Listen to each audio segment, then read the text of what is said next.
I'm David. In this video, I'll have a look at the administrative side of ourDars. These are functions that you get access to if you are an administrator. They include managing users, managing teams, managing DARs, and also performing DAR imports and exports where you can move DAR data to other systems. Okay, looking at the administration function. So first you need to sign in as an administrator. So perform login. I have my administration user and a Google account, but any of the account types can support administration.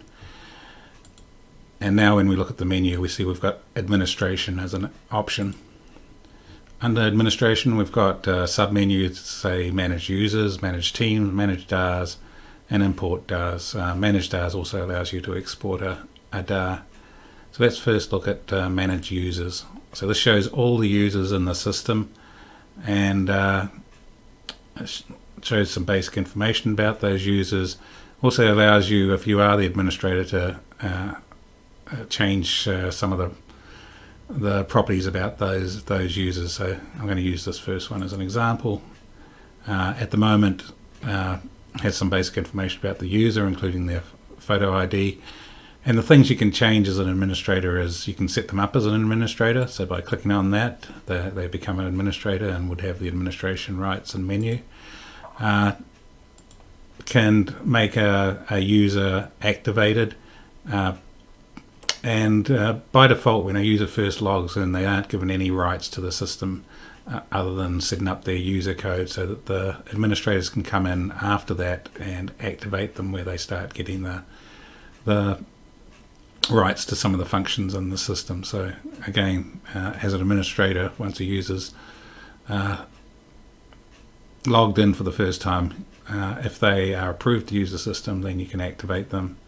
And the final option, or second to last option, is are they a DAR creator? So in a lot of companies, the policy probably would be to have someone like a project manager be allowed to be a DAR creator, so you can restrict who can create DARs, because usually the people who create DARs are the owners of those DARs. So you want someone who's used to managing documents through workflows.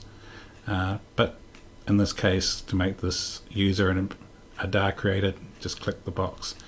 Finally, and this is optional, is you can put a user into a team, and we'll see how to maintain teams further on. But this just makes it easier for when you're working on the DAR to assign people based on the team they belong to. So a lot of times DARs are performed at a project level, and you want everyone in the same team to be immediately accessible, and it just makes managing who has access to what DARs easier if you manage them as teams. Again, it's optional. It really depends on the size of the enterprise, on whether you need to break up the user groupings into teams. So I'll go back to my DARs. I'll go back to administration and manage users. And you can see that user I just worked on is now got activated and is a creator.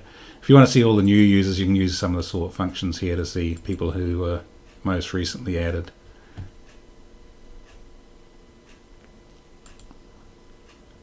Another administration function is to manage teams. So we just saw teams. To manage those list of teams, you go into the teams. You can either edit an existing team. So for example, go in here, edit the team name, team description, or you can create a new team just by adding a team. And finally, the administrator can also delete teams.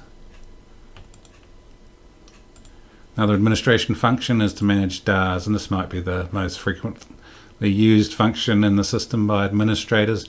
Again, administrators have special rights. They can change any data about a DAR, sometimes conflicting with DAR workflow rules. So be wary of using this. But for example, a frequent thing that an administrator may want to do is, if say a DAR owner leaves the company, there's no one else who can manage that DAR, so they may go in and manually assign another owner for that DAR. Some of the other things the DAR administrator can do is actually go into the DAR just by clicking on the DAR title and perform all the edits they may want to do. Change the status is something else they may want to do there.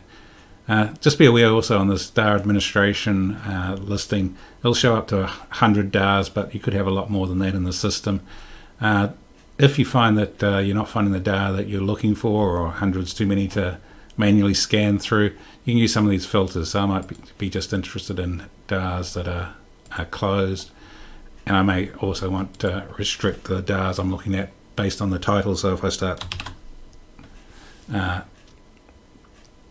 typing in the letters, then it'll give me just DARs that match those letters.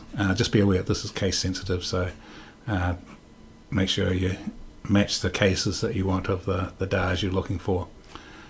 Other things you can do in the DAR administration screen is you can export a DAR, and you can also delete a DAR. So if you delete a DAR, you'd hit the X.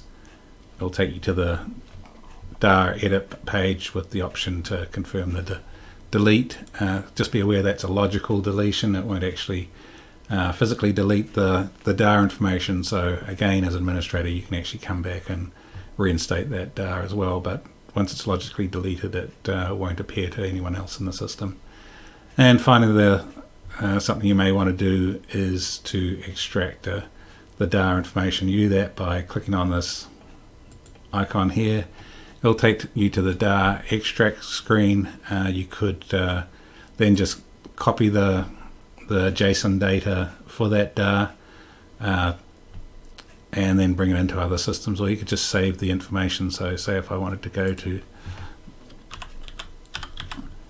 Notepad, I can paste in that DAR information that I just extracted and save it as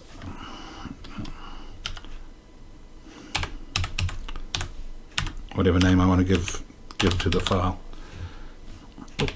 So.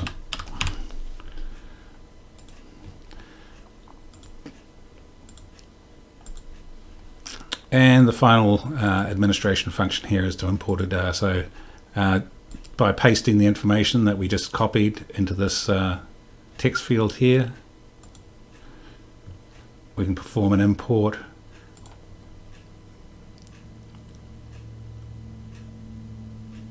And you see the new DAR was created. It gives you information about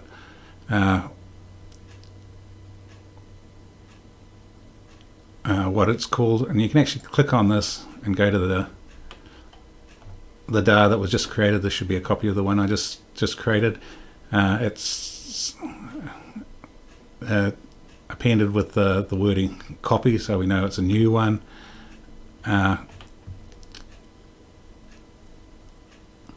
But that's basically how you import a DAR. So you may want to archive DARs and then bring them back in with this import function.